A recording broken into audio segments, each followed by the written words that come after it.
Welcome to the Are Relevant Daily Draft Podcast.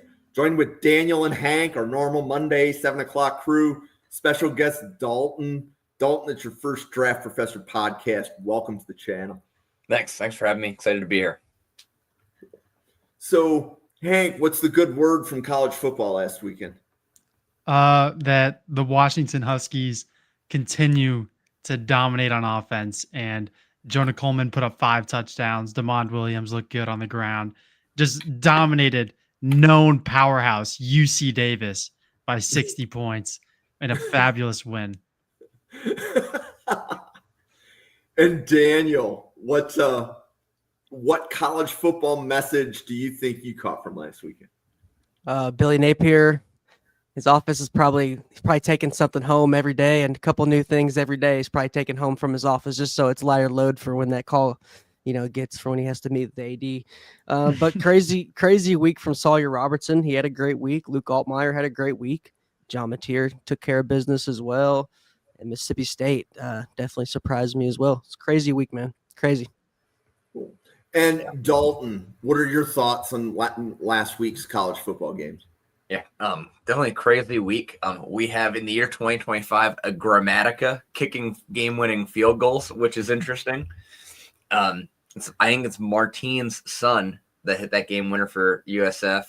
And then also I think 2 weeks in, I think the quarterback picture for the 26 class is slowly starting to take shape. I think we're starting to see some guys rise, and we're seeing some guys that I think, are kind of starting to hit their level. Yep. So I'm definitely Sawyer Robertson is arrow up. Now, it's not steep up, it's like shallow up. But slowly but surely. Yes. You just need to be consistent. Me and Hank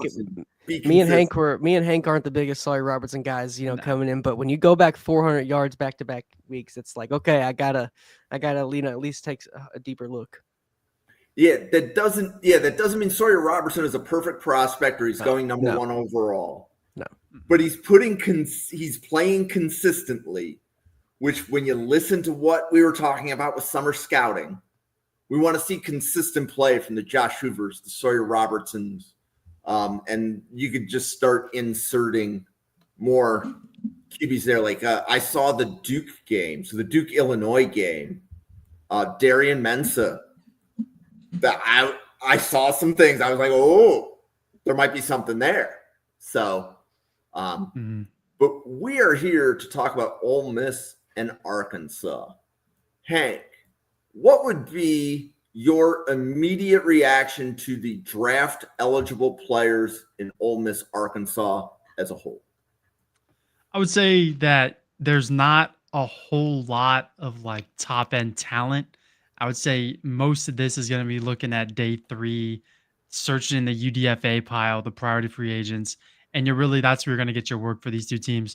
Now, there's some guys here who, if they put it all together, they could be day 2 guys.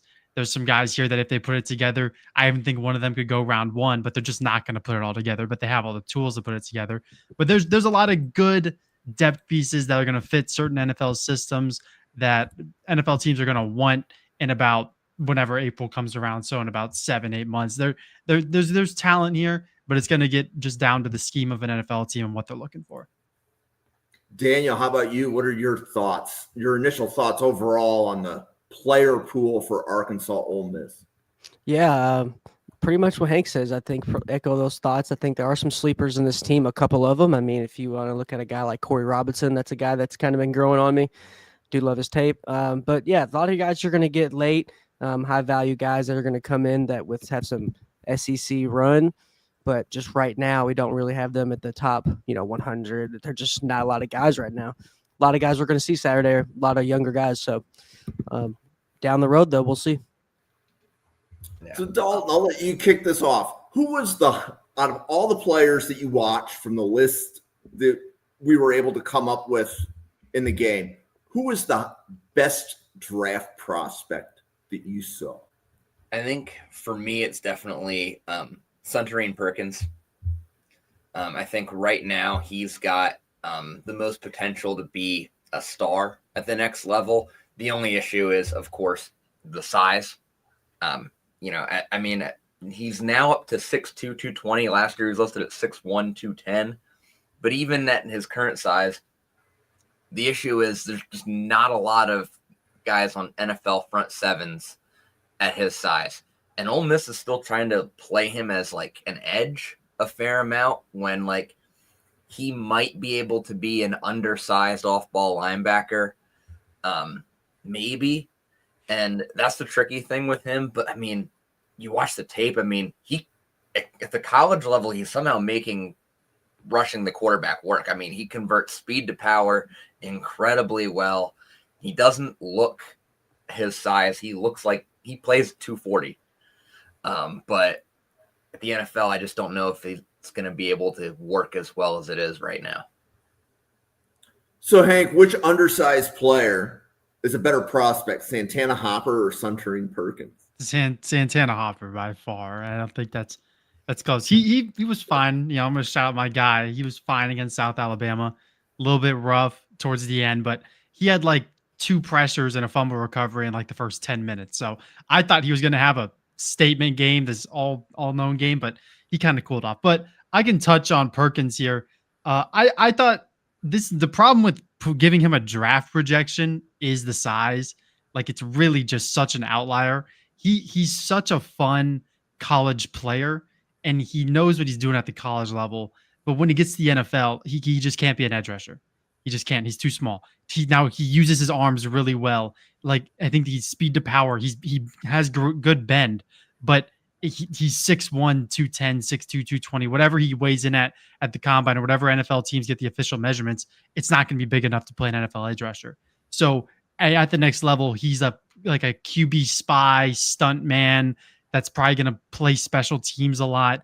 And he could be a great special teamer. He's such a great athlete, and he has a good motor, but the size is just, for his position, it's just not good. And I wish that from like 5 years ago, 2020, they just drilled Suntarine Perkins at high school and college with linebacker drills and like safety drills. I wish they never put in his head that he's going to be able to play in the NFL as an edge rusher one day, because he has such great athleticism and he has such a good motor.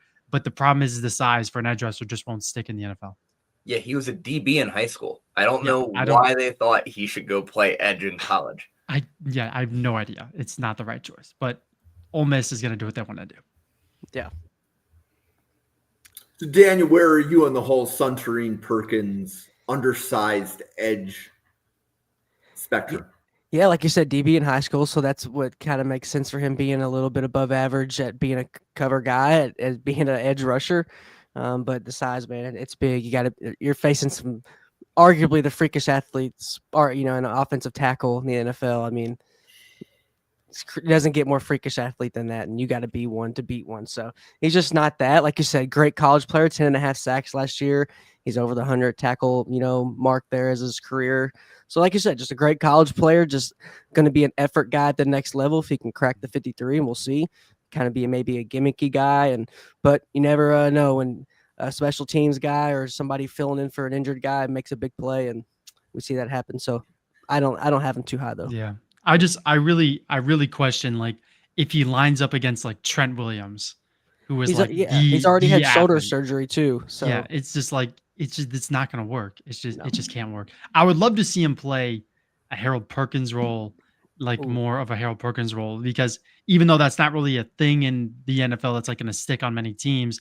A guy like the go-to guys, Brian Flores, will find a role for this guy in Minnesota. The smart defensive coordinators, the above average defensive coordinators are going to be able to get a hold of this guy and really make him a weapon.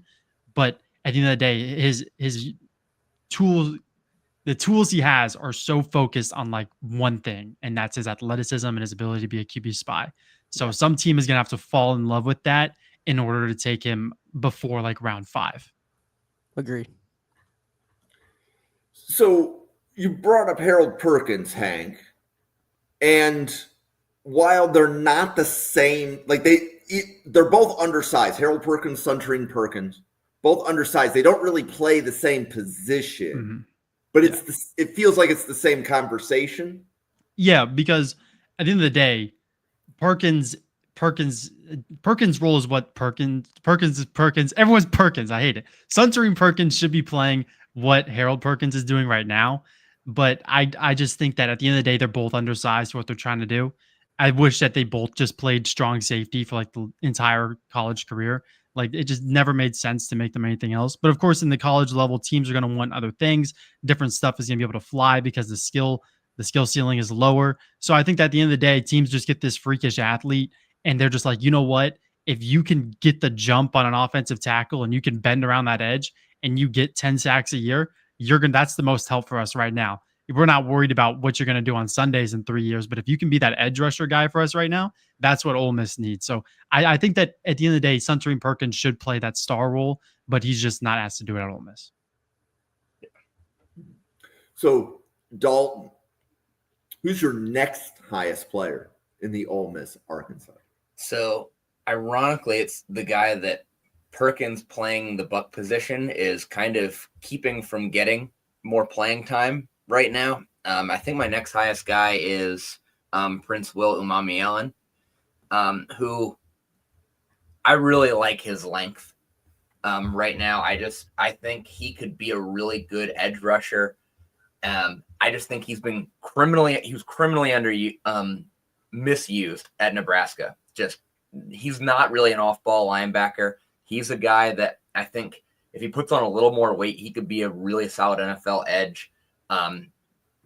Anytime he was rushing the passer last year, it was just long-arming people left and right. He does it so well, and he does have the versatility to drift into coverage when he needs to, but he's somebody that I think is not getting enough opportunities to rush the quarterback, because when he does, it's pretty impressive. Mm-hmm. I would agree with that. I think that he does use his length really well. That's the one thing that sticks out. I'm pretty sure he's like 6'5", 250-ish. Yeah. Like the kid's big. I think that in terms of like a pass rush skill set, there's still a ways to go, but that's coachable. That's teachable. It'll come with time. I think that coming downhill, he's probably at his best. He really gets downhill. Now he can be over aggressive going downhill and overshoot guys and play in the wrong gap, but going downhill, he's like a bull that just saw a red flag. Like he wants to hit somebody when going downhill. So I think that if you take that tenacity and you mix it with a future like pass rush plan, he gets 1 to 2 moves that he can just rely on. He can easily start flying up draft boards, and he can easily be a decent enough edge rusher for an NFL team, especially with that size. And Daniel, have you weighed in, or do you want to? No, I definitely agree. Need some polishing up there. Coaching has not been, on his side. He hasn't been used well, like you said. Double-edged sword. His strength is his weakness, like Hank said. When you're going downhill, he's a see-ball, hit-ball guy. He's an effort guy, straight line. But there's a market for that in the NFL if you can do that well. And we've seen Mike Green do that pretty crazy last year. So, this guy, like you said, any coach would like to get his hand on him because he just hasn't been used well coming over from Nebraska. And I think he's about I like Cayden Lee a little bit more than him on the list, but he's not too far more down. He's like maybe 1 or 2. So football runs in the family as well. So I think it'll be all right for him. Mm-hmm. So Cayden Lee, wide receiver from Ole Miss, right, Daniel? Yeah. So I like him. Where is he in your rankings of the players for this podcast? He's one of the last guys, him and Umanmielen, as being the top 150 as right now. But we'll see how I love his after the catch ability. Ball security is good too. He's a sure hand guy. He's not a freak athlete, but he just gets the job done. And there's always going to be a spot for you in the league. Hank, how about you? Where are you on wide receiver Cayden Lee from Ole Miss? Cayden Lee got the last draftable grade, so he's round 7 for me, but he's draftable, and he's the last guy before it gets into UDFA territory. I watched his game against LSU because I just wanted to see him at his best because I was getting low on time here. But I think what really bothered me was, one, I don't think he's 5'11", 180. I think he's probably 5'9", like 170. So like he looks small. And I think that he can oversell his routes to the point where he's not fooling anybody because he's trying to fool someone too badly. And I think he just plays a little stiff. I wish on some routes where he looked like loose and he looked fluid and smooth, that's when he was at his best work. But I feel like he's trying to like impress the coaches and trying to like stick by the book too much. He just looks kind of stiff, and I wish he would loosen up and run his routes a bit more fluidly.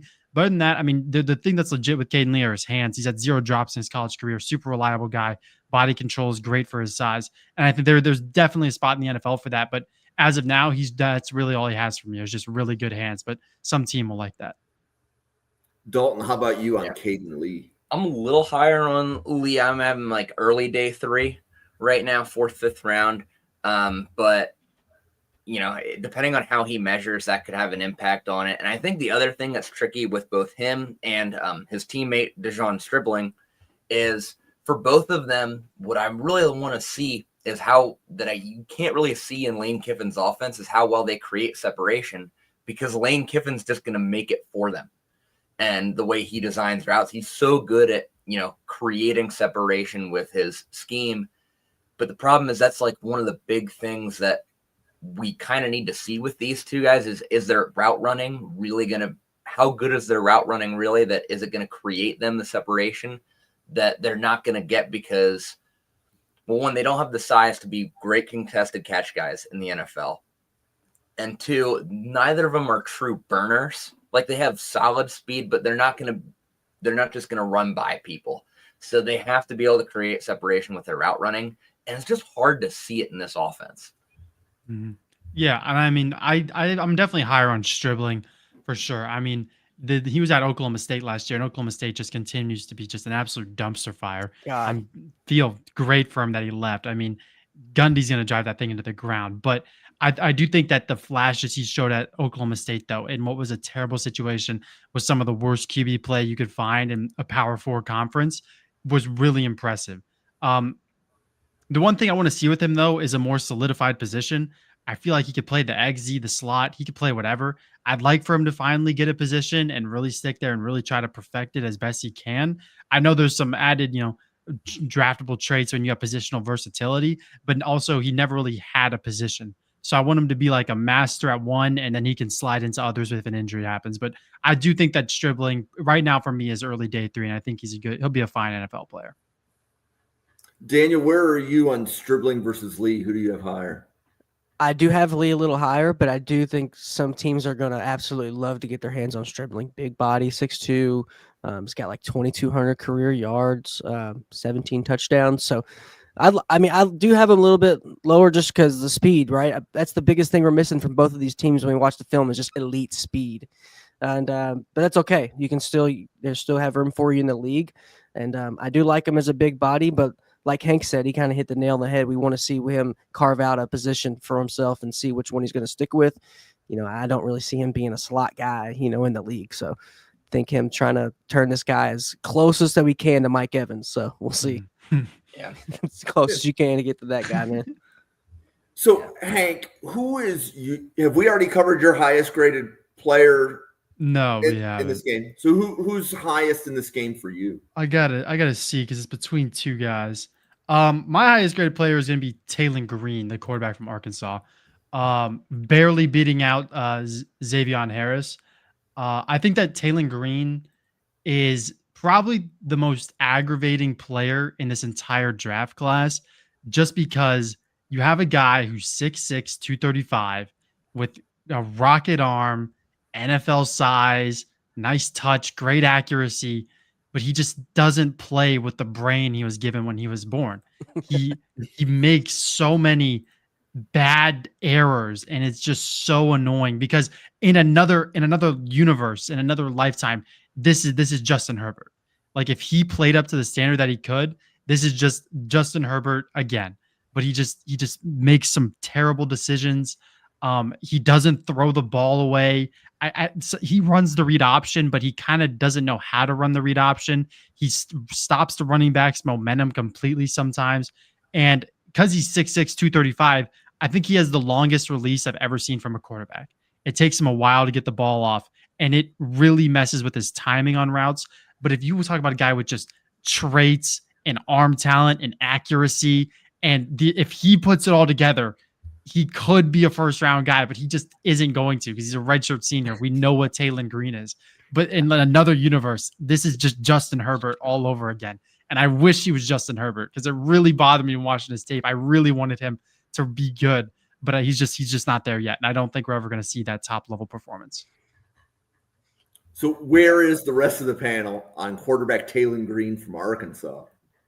I like Taylen. Go ahead. No, go ahead, Dalton. Sorry. Yeah, you're good. You got it. I like Taylen Green. Think he's a system quarterback there at the next level. But he does have those flashes of some nice touch over the middle. You're like, oh my God, he floated it right over the backer. He fitted it right in. That was great. Jalen Milroe couldn't do that. But everybody loves him. So there's a spot in the league for this guy. If you like Castellanos, you love this guy. I mean, he does everything Castellanos does. I do like him as a backup, though. Like you said, would love if this guy was a sophomore. If this guy was a sophomore, oh my gosh, we would just everyone would just love Taylen Green.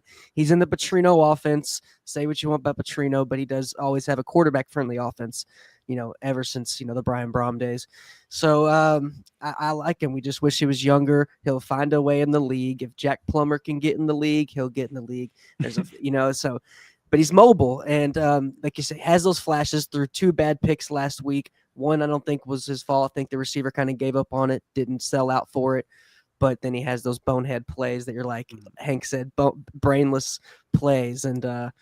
Yeah, that's where I have on him. I think he'll be a late round guy, but with him being a quarterback, he'll be overdrafted. So Dalton, where are you on Taylen Green?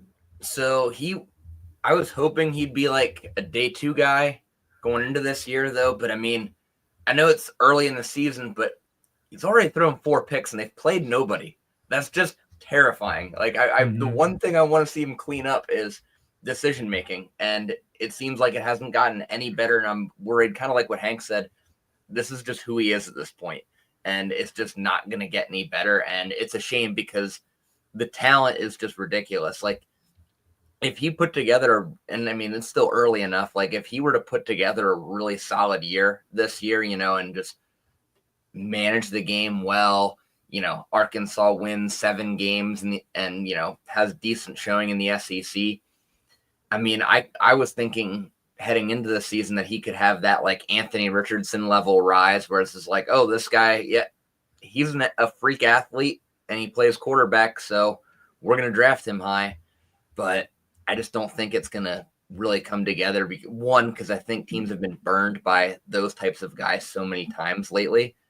And 2, I just think, the decision-making is just not consistent enough. He doesn't trust his eyes. I don't know if you guys have noticed that, but like he doesn't just look at it. He doesn't seem to trust what he's seeing because the reads are there and he just doesn't pull the trigger. He waits and then he ends up running for his life, or he throws it late, gets picked off. And it's frustrating to watch. Yeah. I think frustrating is like the most perfect word to use when watching Taylen Green. It's just what he could have been is just so nice to think about because all the tools, all the traits, like Daniel said, if he was a sophomore, I'd be in love with this guy for like the 2028 draft. By the end of the day, he's a redshirt senior. He's coming out this year. At this point, the Chargers should just draft him just so if Justin Herbert gets hurt, they have a goodwill discount Justin Herbert on the bench ready to go. So like, I just Taylen Green, man, I wish he put it all together, but it's just not going to happen. That'd be the funniest quarterback room ever with him and DJ Uyagale. Oh my God. That'd be so hilarious. And Trey Lance too, right? Dude. Yeah, that would be a quarterback room full of bad decisions besides Justin Herbert. That's just what they're all the same guy. So I have a question. I think somebody dropped Anthony Richardson's name when they were saying like, okay, we've seen this story before. Taylen Green has started more games in college than Anthony Richardson, right? Mm-hmm. Oh yeah, way more, and that's the other thing. Yeah. So is that what was that analogy to Anthony Richardson more just based upon a QB that's raw, but it's not about a QB that's inexperienced? Yeah, exactly, and that's why Richardson went in the first round because of how young he was. The problem with Taylen Green is he doesn't have that blank slate. Yeah. I think that's like when the awful quarterback class of what was it, like 2022, 2023, where you had Matt Corral, Malik Willis, and everyone was like, Malik Willis is this first round top 5 guy at a Liberty because he's got speed, he's got arm talent. Best backup in the league, though. Maybe. We won't get into the Packers because I'm still butthurt over that. But I think when it comes down to it, that Josh Allen has ruined the quarterback position for so many teams because they see a guy with arm strength, size, athleticism, and they're just like, dude, if we get it right, and every coach is going to be confident in themselves. They're like, if we can get this one right, all of a sudden we have Josh Allen, and we're going to be these Super Bowl contenders. But Josh Allen was such a anomaly when he worked out. I mean, people forget just how raw he was coming out of college, and people forget just how bad he was for like his first 2 to 3 NFL seasons. It took Josh Allen a while to get to this MVP point. And I think that no one had his tools. No one has the strongest arm I've ever watched by far is Josh Allen at Wyoming. And people just need to realize that not every quarterback that has size, athleticism, and arm strength is Josh Allen. And more than likely, they're a backup with fun traits. They're Malik Willis. They're Anthony Richardson, who still has time because he's younger than Cam Ward, but people are giving up on him already, which I don't understand. Yeah, and you can see from the logo on the shirt, right? So I will say that Josh Allen in year 1 and 2, Hank, you just described Josh Allen year 1 and 2. Yeah. When Josh Allen came out year 3, it was like it was a different human. Mm-hmm. It really was, right? And we have to give a lot of credit to Josh Allen because he went to, I believe it's Jordan Palmer's quarterback school, and they tore down his mechanics and they rebuilt them. Yeah. And if you watched Hard Knocks, they even showed you Josh still working on portions of his mechanics. Mm-hmm. And like I was even looking at some of the throws that he made yesterday in the Baltimore game, and I'm like, he only had one foot on the ground. Like he wasn't even throwing like from a platform. But I'm not really a quarterback scout, so we don't want to be taking too much advice from me. Josh Allen is something special, and I know that I'm just going to Buffalo is the right thing for him. It really worked out nicely for him, but not everyone's Josh Allen is what NFL teams need to come to realize. No, he went, and people forget he went to JUCO. I mean, that's a JUCO product. Like he came from Wyoming. Yeah, he went to like reading JUCO before them. Yeah, and no one ever comes out of Wyoming and is as good as Josh Allen. And like he had no offers from any program coming out of high school. Like the fact that Josh Allen became what Josh Allen is just an anomaly. It's a miracle. He also went to a solid team that, that was kind of being really hindered by quarterback play. And then, he was able to just kind of provide enough explosive plays and had a defense that could bail him out when he did make those rookie mistakes those first couple of years. I think that was a big part of it. He was in a great situation. And I don't think teams realize how much of a waste of a pick is if you're not going to put the guy in the right situation. Yeah. And this can lead into like, should you draft a rookie quarterback in round 1 just to bench him for 2 years? Should you do this? Should you do that? But I think the scariest part about Josh Allen's game is the fact that he's only getting better with his decisions. Last year, he only had 6 interceptions, and the year before he had 18. So like he is only getting better with his decision making. Josh Allen is still somehow progressing as a football player. So he's only going to get better from here, but not every quarterback is going to be able to take that leap. So, Hank, you had mentioned that it was either Taylen Green or you said defensive lineman Xavian Harris were like really close to each other as you graded them, right? Mm-hmm. Yeah. So what did you like about Xavian Harris? The first thing that you like about Xavian Harris is 6'8", 330. I mean, the kid's huge. I think at absolute worst, you put him on field goal block and just have him stick his arm up and hope for the best. Some team is going to like that for their special teams play. But the one thing that I did like with Xavian Harris is I think that for being 6'8", 330, he used his leverage better than I expected. He was able to stay as low as he could, and he was able to play, with good pad level. I think he has great athleticism. There was a moment he was like chasing down a running back. I think I watched the South Carolina game, so he was probably chasing down Sanders, and he was catching up to him for like a few seconds there. Like he was gaining ground on a running back, being 330 pounds. It always takes 2 guys to wall him off in the run game. He eats up space, and his up and over move, his swim move is really good in the run game. Really good. Some really good flashes from that.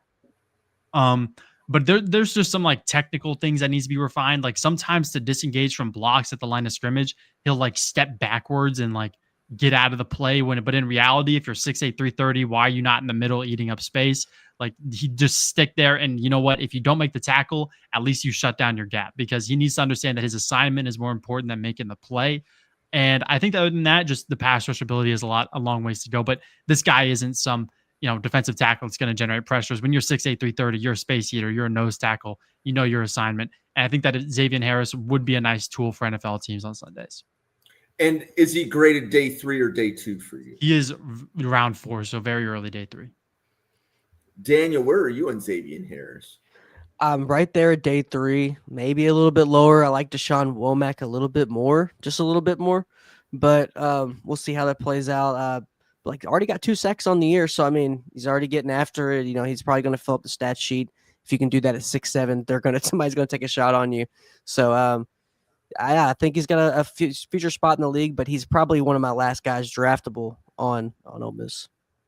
Besides Sage Ryan, maybe. I don't know. So Dalton, how about you, Xavian Harris? I'm kind of living in between Hank and Daniel. I'm at around a 5th round grade right now, but that could improve.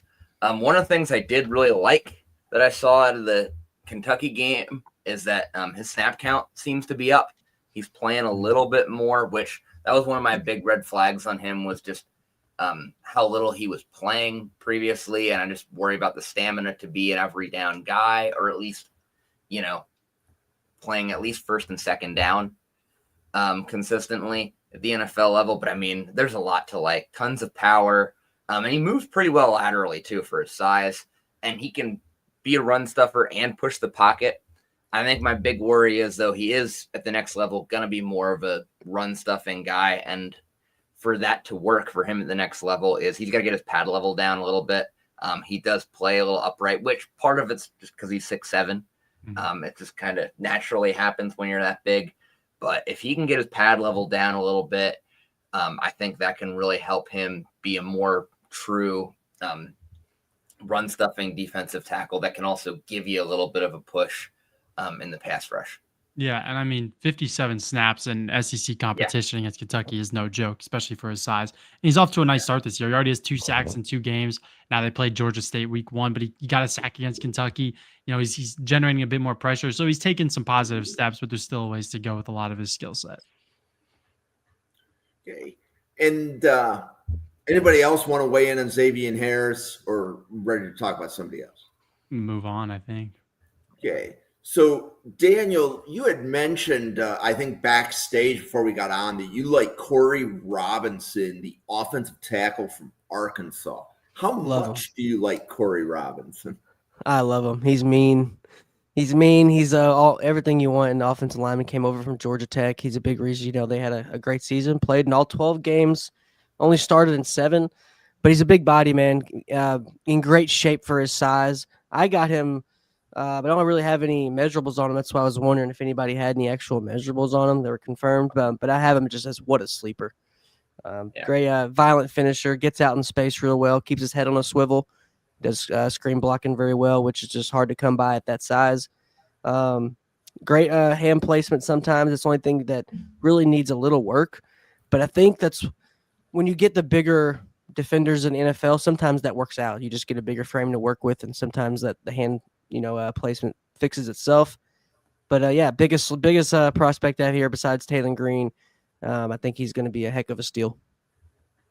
Dalton, what did you think of Corey Robinson? So measurements are a huge plus for me with him. He is listed at 6'5", 307 is what I found. So really good size. And what I like about him is he's very stout. Especially in pass protection, like he doesn't get moved off his spot. Like he really holds his ground really, really well. And the run blocking is going to be fine because he's coming from a very run heavy system at Georgia Tech.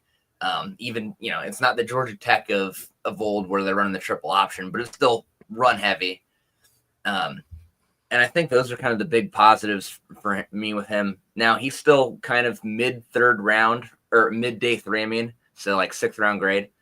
But part of it is just a little robotic at times. I'm just kind of stiff the way he moves, and I do worry again, like especially if he plays tackle. If he plays tackle, JT? Yeah, JT. I worked with JT before around the block. Got it. JT Back in the day. podcast with us every Friday night. Oh, nice. That's awesome. Yeah. What's up, JT? And so, yeah, plays a little robotic. I'm worried about him on the edge with some of the speedier edge rushers, especially if he plays tackle at the next level, which I could see him slotting in a guard possibly. I think he could be I think he could move him around a little bit. The other thing is that I think playing guard would help with, has a tendency to get a little grabby.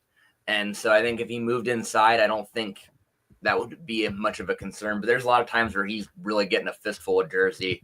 And I do worry, especially if he gets extended against some faster guys at the next level, he's going to get hit a lot. But if he moved inside, I think he'd be in really good shape. I agree. And Hank, have you weighed in on Corey Robinson yet? No, I'll go ahead and do that. Well, the one thing I will say, if you look at Corey Robinson's PFF grade from last season, you'd probably think that you're watching Superman pass block. They gave him a 91 pass grade, which is phenomenal. And I mean, he plays up to it on tape. I don't know about 91, but you can tell he's a plus pass protector at the collegiate level. And the best thing about him is he hasn't allowed a sack in 3 seasons. So his freshman year, he allowed 6 sacks in just about 700 snaps. Hasn't allowed a sack since. So he has been really technically refined. And I think that that's a really big positive. With that being said, I do have a 6th round grade on him. I do think that, he's listed. I got 6'5", 311, 307 seems more realistic. He did look a bit thinner. I think there's a chance he could even be 6'4". I think, it's a little bit inflated, but nothing that's going to wow us. He's not going to come in at 6'3", 300 pounds, I think that I liked his athleticism in the open field. I think he takes like a weird hesitation step, but once he takes that step, he gets moving in the open field. I think that he absorbed contact nicely, but at the next level, that can be a double-edged sword because the last thing you want to do is absorb too much content and then get bull rushed and knocked on the floor. I think that his hands are really strong, really powerful initial strike with him. And I think that his kick step was also really technical and really efficient. But some things like I think that the run game needs to improve. I think that, he got a lot of help at Georgia Tech because the left guard next to him is going to be nice. When the tight end lined up next to him, that's going to be some good help. And they're going to be told this is a run heavy offense. I think that he could go to his anchor quicker, especially against power. I think that he gets jolted back in the run game. Most of my problems just came in the run game.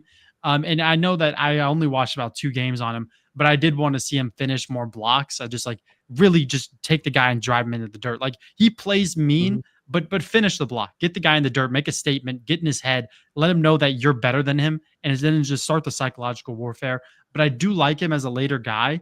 I would kind of like the idea of him moving into guard. I wouldn't hate that just because, when he gets grabby, when he gets, pushed back on the edge, I think that if he has that support on his left and his right, I think he'd play it with honestly a bit more confidence. And he already looked pretty confident on tape. But as a guard, I think he'd easily start in the NFL one day or at least be a nice little rotational guy for an NFL team.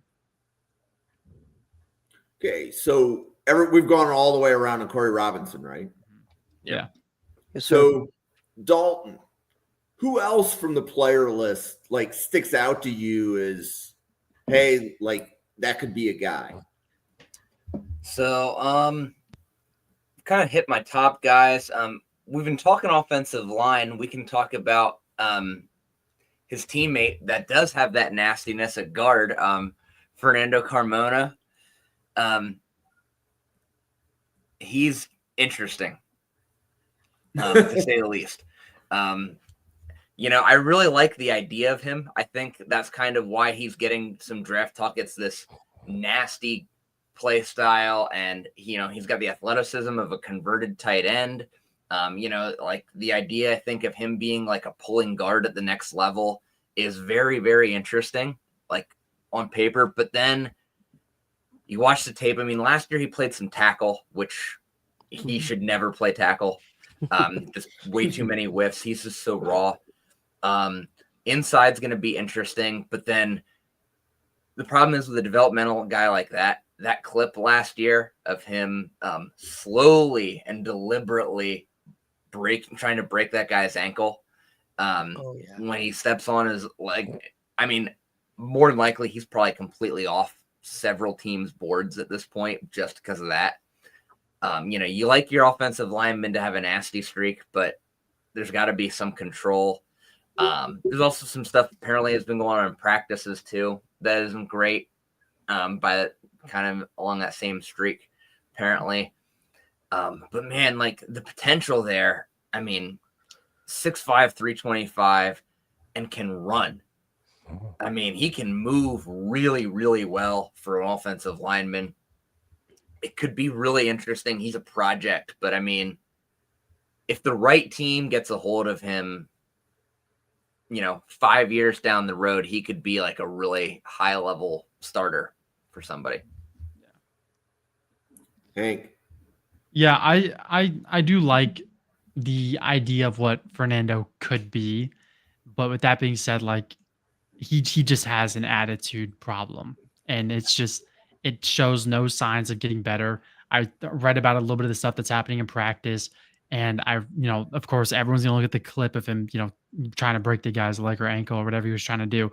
That's just it's not gonna fly for NFL teams. They're gonna look at that and be like, this kid, and especially if the reports out of practice are like legitimate and they're coming from guys that like are within the team, they're just gonna see a repeat pattern. They're just gonna be like, why would we take a guy who's gonna, cause locker room problems, is gonna look to injure other players, is because at the end of the day, if he can't control himself with his own teammates at practice and especially on the field against other guys, he's just a ticking time bomb. But like he's good in space. He's clearly an athlete for his size, but there's nothing out like off the field. There's nothing so far that he's shown that's been a positive trait for an NFL team. And when you're looking at a guy who's probably going to go day 3 if he goes at all, that's really going to matter for NFL teams. Daniel, you want to weigh in? Yeah, I agree. I mean, you have to be an elite talent to deal with the baggage. Like, we look at Jalen Carter, look at all the guys who have baggage. If you're not an elite talent, they're not going to put up with it.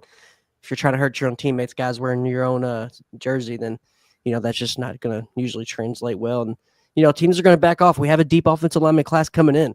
I mean, if you see how many guys are going to be moving inside, I mean, it makes it a really cluttered class. It's going to be a hell of a class. And, I don't think there's not too much room for guys that they have to worry about, having their own teammates back. Like you said, got to have a nasty streak. We got guys like Richie Incognito, those straight just nasty guys, the Larry Allens back in the day. But, like you said, can't be hurting your own guys. And if you're a liability there, even a little, they're going to get rid of you. So no matter who you are, unless you're an elite talent. But I want to get some thoughts on a guy here that we haven't got to touch on. I'm really scared that I'll forget to bring up Omega Blake. Anybody guys want to talk about Omega Blake? I think he's probably one of my favorite receivers here, South Carolina native. Started his career with South Carolina. Played with Spencer Rattler, then transferred to Charlotte. Played with Deshaun Purdy. He's had some solid quarterback play with them. But new year here, and he's already got 12 catches, 185 yards, 2 tutties. Just want to get y'all's thoughts on him. And that's Omega Blake, wide receiver, Arkansas, for those trying to keep score at home. Yeah, but sorry. This is a new name. Like, I'm entertained now. Yeah. I just got to him today. He is fun. I mean, the traits are really nice. Like, very speedy, great hands catcher, which you love to see. I mean, everything is right on his hands. Like, he doesn't really let stuff get into his body much at all.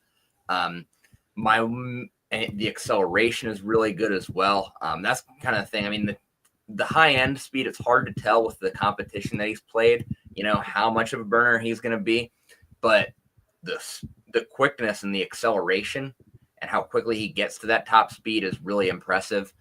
My main worry with him, and something that I think this year we'll be able to see more, is I do worry about his route tree. I think it might be a little bit limited. I think I'm just worried how many moves beyond, fake a slant and then just run by the guy he has. That's kind of my main worry.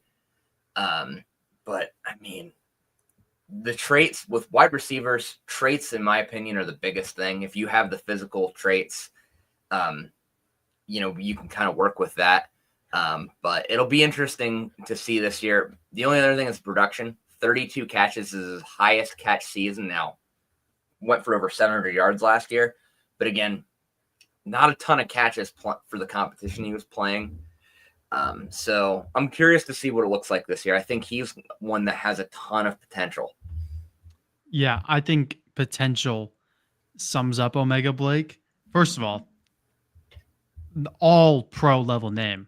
Yeah. Omega Blake. Like Omega is a sick name. And but it really for me just comes down to the fact that this is his 5th year of college.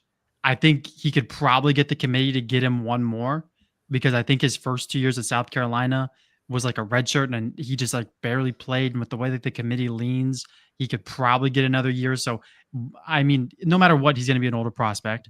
And the Charlotte tape is just a lot of deep threat, push the ball downfield. His average depth of target last season was almost 20 yards. So like he is down the field just running by guys, in which there's a role in the NFL for that. We've seen guys just be deep threats, but Omega Blake has to show more than that in the SEC. He hasn't played anybody yet. He's played Charlotte level competition so far, just on an improved team. So I would hope that he's putting up good numbers against these guys. But when it comes down and when he's going to, I don't even know Arkansas schedule off the top of my head, but when he goes and plays the Alabamas, Georgias, Floridas, what is he going to do against them? How is he going to win? How is he going to separate? Because the route tree does need to improve. I agree with Dalton heavily. The route tree is the biggest question for me about Omega Blake. But I mean, if he figures it out, you got a fun deep threat for any NFL team that they're going to like. And another thing I like about him, only 4 drops in his long college career. Now, is he getting the usage that a lot of these top guys are? No, but his drop percentage is at 6%. So I think that at the end of the day, good hands, good deep threat, just needs to perform against this top level competition. And you got to find late round, pre-FA level receiver that NFL team could try to find a role for. Anybody else want to weigh in on Omega Blake? Because I have a question. So Omega Blake is a wide receiver for Arkansas. Mm-hmm. There is a corner from Ole Miss on the list that hasn't been mentioned yet. Jaylon Braxton from Ole Miss. Who's the higher rated prospect? Did anybody get eyes on Braxton to the point where you could say that you like Blake more than Braxton or Braxton more than Blake? I think my main problem with Braxton was that I think that he's, in the nicest way possible, I think he's too soft. Like I think that he plays hesitant. I think that he's not looking to make the tackle. I think he's this is just too soft for my liking at corner, because at corners I want these divas. I want these guys that are going to annoy the wide receiver. I want the guy who's going to get in their head. And I think that his transition from his back pedal to a full sprint is really lackluster. I do think though that I would probably take Blake over Braxton, but I think at the end of the day, both are probably just gearing towards priority free agent signings. But I'm pretty sure Braxton's a younger guy, right? I think he's a junior. So I don't know if he's gonna come out. I doubt he comes out this year. So I think at the end of the day, you're if you see anyone this year, it's gonna be Blake, and I would barely take Blake over Braxton. Yeah, Braxton, ironically, is an Arkansas transfer. Yeah, which is 2 of them here. We got a couple of. You got Luke Hasz too. I mean, this whole show is just, it's all portal boys. It's all guys that are 22 and up. A lot of them are like 21, 22, and they're on their like 2nd or 3rd team. It's like this entire show is just guys like that. But Braxton, yeah, I think I didn't get a ton of time to watch him, but from what I saw, I mean, the whole Ole Miss secondary in general, especially that Kentucky game, was not super impressive to me. Yeah. I think soft is a great way to put it. I think everyone just kind of wants to hang out back there and just kind of hope they get an opportunity to make a play. But I don't think anyone's really interested in really hitting anybody or, really getting in there and like going after a contested play. They're not willing to battle on routes as much. It's a lot of, I think, fair amount of like zone in the back end. They're relying on their pass rush to kind of just force quarterbacks to make mistakes and then capitalize. But yeah, there was really nobody in the Ole Miss secondary that I was like, yeah, that's somebody I would definitely like want to try to draft. Yeah. I think the one guy that barely stood out for me at Ole Miss secondary was Antonio Kite. But when I'm talking about barely, I mean like barely. Like it's rough back there. But Dana, did you have anything on Jalen Braxton or comparing him to Omega Blake? I like Blake more, but yeah, like I said, a little bit, like I said, conservative, not wanting to put his nose in there, not selling out. Need a guy like that if you're going to play DB. But that's, I mean, them in Florida got some pretty soft DBs. It's been they're just not wanting to get in the mix there. I gotta show some Florida some dig there after what I saw, man. But yeah, it's I do like Blake some more, and I do have a couple more I want to get your all thoughts on. I think we should touch on talking about just transfers from one school to the other. Just touch on Luke Hasz. If Daniel, you want to kick off Luke Hasz, we can work our way around here. Yeah, for sure. He's a lot of people have him like second or third highest there, on the team. A lot of these guys are younger, but sometimes he's kind of lost in translation out there. But he does have some solid, upside. He's got 7 touchdowns on his career. Sure catch guy, reliable guy. That's always I don't know. I think the tight end market's getting more saturated, especially the last class that we had. It was so deep. Are we really going to have that deep of a class this year? I'm not sure. But he is one of the best prospects they have. 6'3", 240. That's what I have for him. I'm curious to see what measurables you have for him. But I seen here he had a basketball background. Used to be a hooper, so athlete there. He can high point it well, but just the IQ is the only thing I have questions on. Mm-hmm. Yeah, with Hasz, what really stinks is, I think he was an interesting prospect going into this year, but now he had a surgery for that ankle injury and going to miss most of this year, if not all of it. That kind of really hurts him. Does he have any more eligibility past this year? Yeah, he'll get another year from this injury. True. So yeah, Adborn still have one more season. Yeah, I think I think it would make sense for him to probably just stay in college another year at that point. Yeah. Let me see if I can get like exactly, because I don't know if he's a true senior. No, he's a junior this year. I'm pretty sure. So he'll have at least 2 more seasons if he chooses to have go that route. The reason why I wanted to anyways. Yeah, it doesn't matter. It doesn't matter. There's the one thing with Hasz that really stood out to me was when I looked up a picture of this guy. I don't want to tell him what to do with his hair, but it's time to it's time to embrace the Daniel look. It's time to go bald. There's nothing wrong with being bald nowadays. He could rock it. He's got the nice head for it. But his hair it's getting bad on top, but dude, he looks like an 80s. Like this is turning gray. I gotta do the Daniel thing just to hide all the gray coming in. But. Yeah, probably. But I mean, Hasz looks like Benjamin Franklin almost. Like I don't want to be that guy, but it's really not great what his hair's doing. But he's got the flow coming out the back of the helmet, so when he puts the helmet on, you can barely tell that it's getting bad. But the reason why I wanted to touch on Hasz is because I really, and now this is like based on his Arkansas tape, so I want to see who does at Ole Miss next season because I doubt they have him suit up this year. I would be shocked if they brought him back. He's new to the program. He can spend all this time learning the playbook, but getting up to game speed, it's not easy. From what I saw at Arkansas, I just didn't see a draftable tight end. I don't think I'm like very low on Hasz, but from what I saw, this is like the Cayden Lee at tight end. He's got good hands, and that's really about it that I like from him. I mean, he's reliable, good hands. That's a trait NFL teams will like, but when it comes down to it, I think that his route running needs to be better. I think Daniel said it best, the IQ and like the awareness in there. And like the IQ, the awareness there was lackluster. A lot of flopping too. A lot of flopping. He's searching for flags. When instead of working through contact and powering through it, he's instead flailing his arms, looking for a 15-yard penalty. He needs to just kind of suck it up and get through the guy and get open instead of just penalty searching. But with a good year next year, Luke Hasz can be draftable. But for right now, I just don't see it with him. Well, and a couple things. So we were sorting through the tight end player board over the weekend. I believe it's on average about 14 tight ends get drafted. Yeah. It's one of the lowest frequency positions. I think the only position that gets drafted lower is quarterbacks.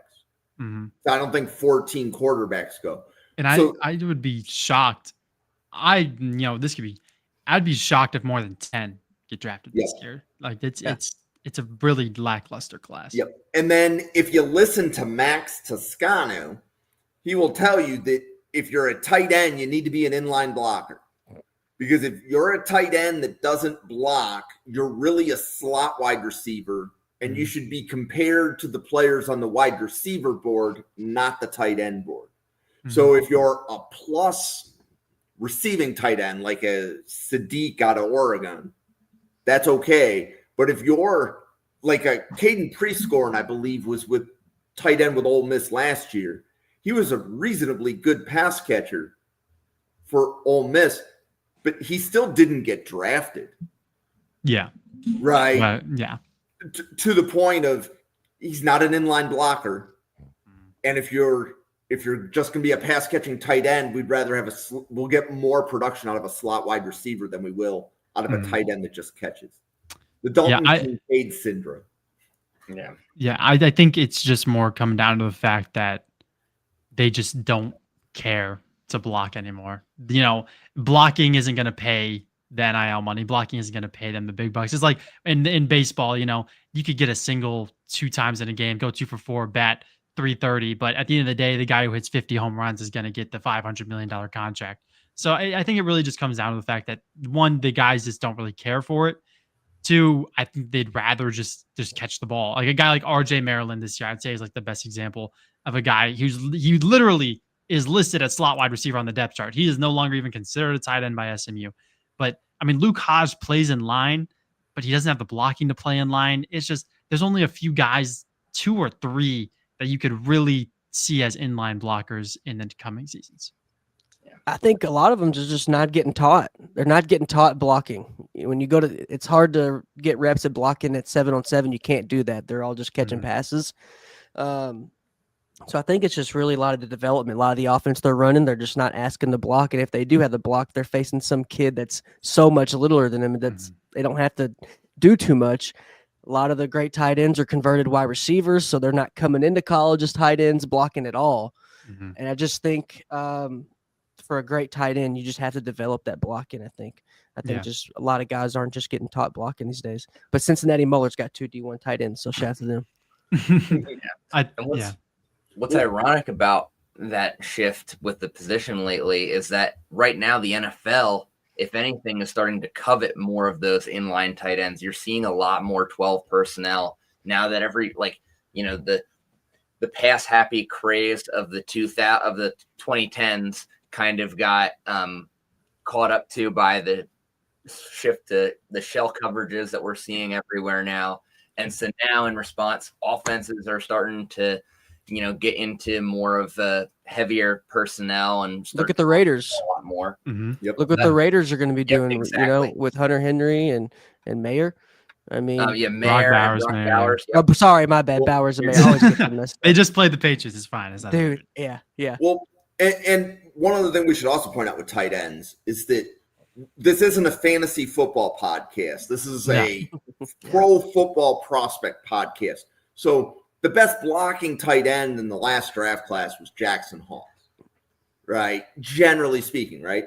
Yesterday, he had 1 catch, but it was a big one, right? Because that was the play that put Buffalo into the red zone, and I believe that was the last touchdown Buffalo scored was like 3 plays later. Yeah. Right? But meaning that he was in the game a lot. You didn't hear his name called. He was blocking on running plays. But then late in the game on the line, you send the blocking tight end down the seam, and wow, he hit single coverage. And oh my gosh, this guy knows how to catch a football. Wow. Right. Yeah, but meaning that it's not a volume position.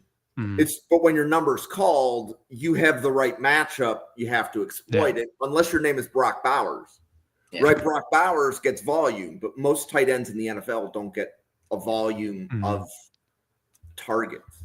And that's what's fun about Kenyon Sadiq right now is that what people thought was going to be this receiving threat at 235 pounds, he's actually turning out to be like this actually decent above average blocker.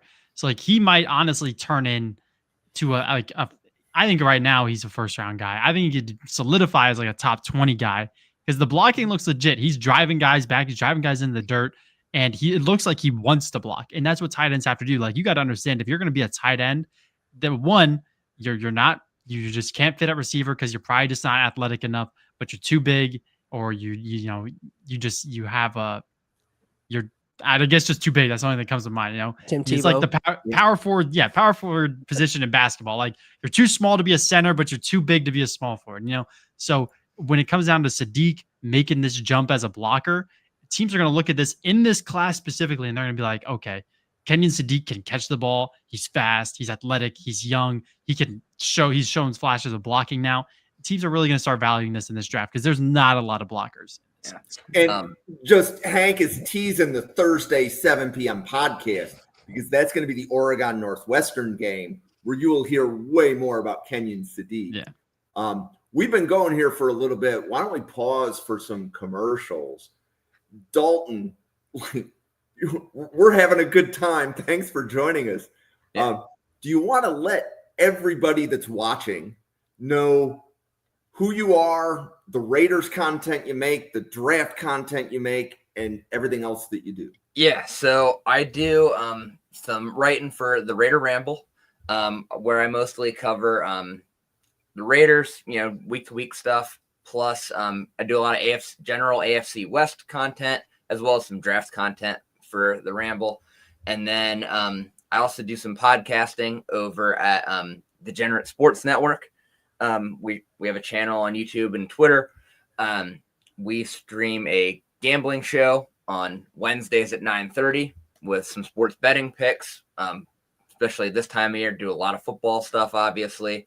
And then we also have an NFL show on Tuesdays at 8:30. It's again live on YouTube and Twitter.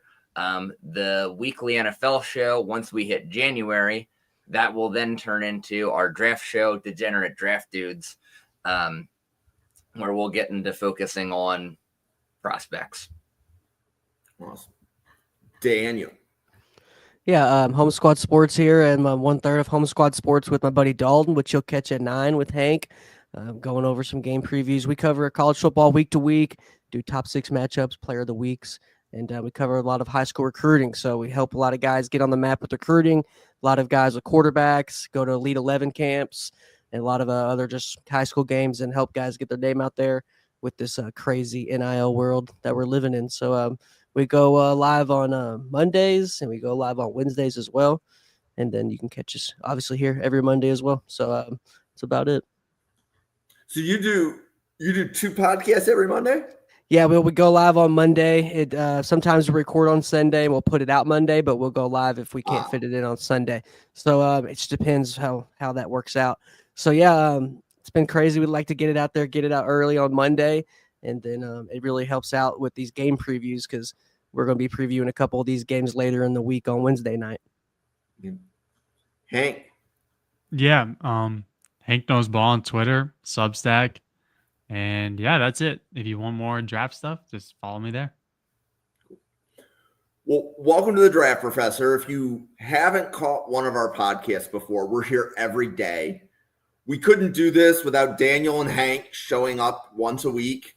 Can't do this without getting special guests like Dalton. Dalton, man, it's been awesome just hearing your takes and stuff. So thanks for joining us. Yeah, thanks for having me. We're here every day, 7 p.m. and 9 p.m. Eastern. In September, we're doing college game previews where we're going to highlight which players are draft eligible in different college football games across the country. We are doing the LSU Florida game at 9 p.m. tonight. Tomorrow, Vanderbilt, South Carolina, and Kansas State, Arizona. On Wednesday, it's the Pitt, West Virginia game and the Texas A&M Notre Dame game. Thursday, the Oregon Northwestern game, as well as the Alabama-Wisconsin game. On Friday, the Georgia-Tennessee game with James Foster and Sam Teets at 7 p.m., followed by Clemson, Georgia Tech at 9 p.m. And ironically, that is the game that JT Olson in the chat will be doing.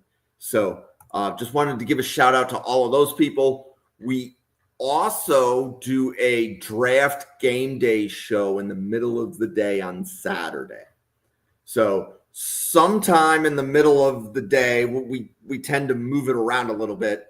We will talk about the college games that just happened, talk about the games that are that night, talk about some of the new draft prospects that we found. I think last week we started talking about a running back from Virginia that nobody had on their board, but now everybody should have on their board type thing. But it's usually a lot of fun. So daily draft content, go to YouTube, hit that subscribe so that whenever we go live, you're notified. So that being said, in this game, Ole Miss-Arkansas, I'm going to give you an over-under of 6.5.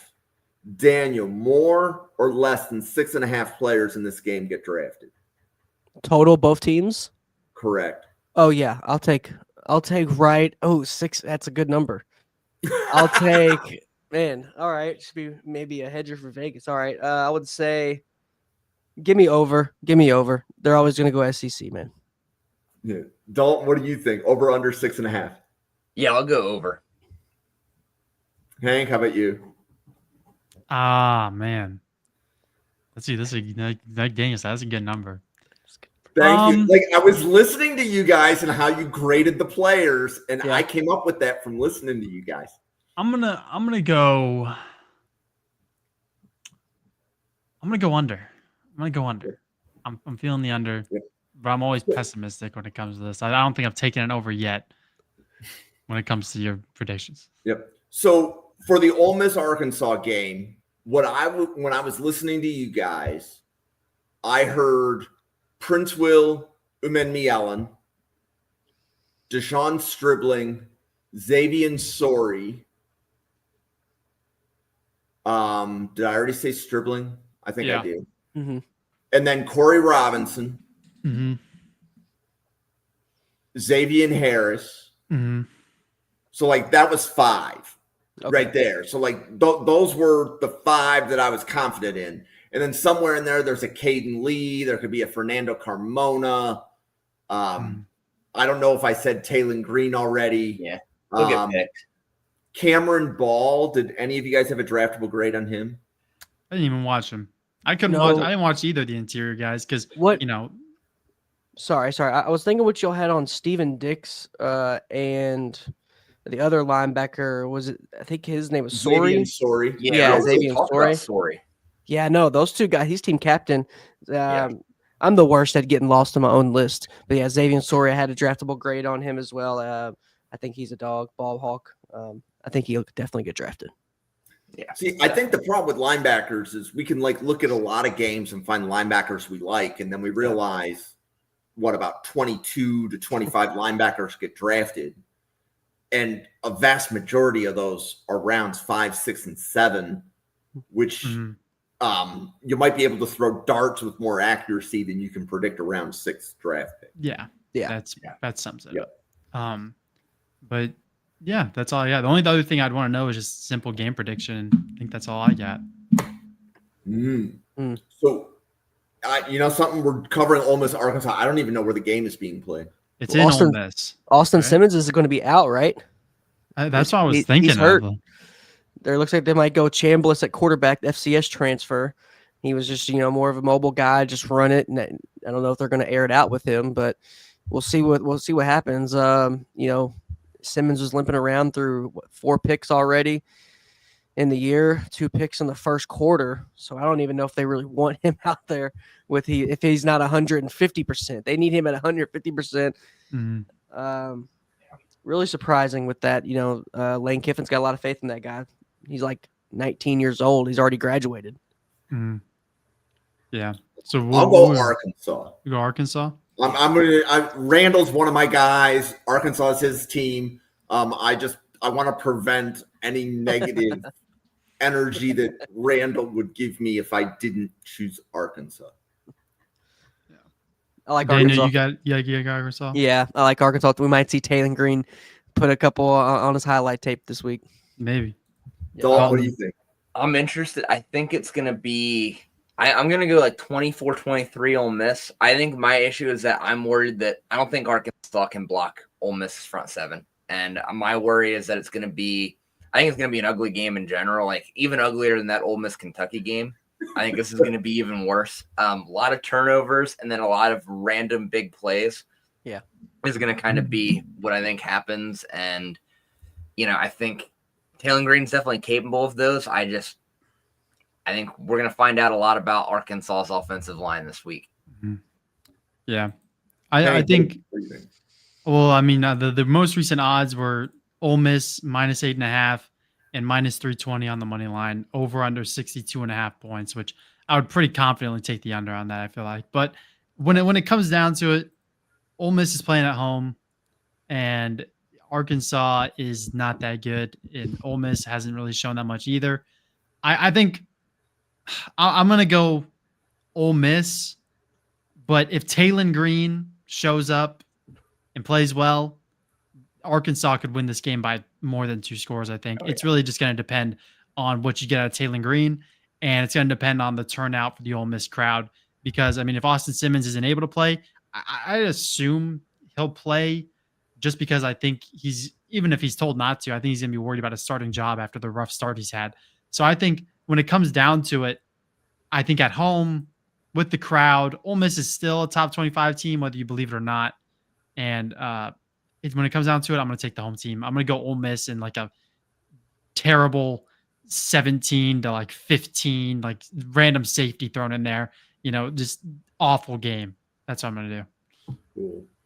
Well, we are going to close this down. We have another podcast coming on in about 45 minutes. For Daniel, Dalton, Hank, give all 3 of those guys a follow, please, and thank you. For the 91 podcasters at the Draft Professor, thank you so much for tuning in. We'll see you on a podcast again in about 45 minutes.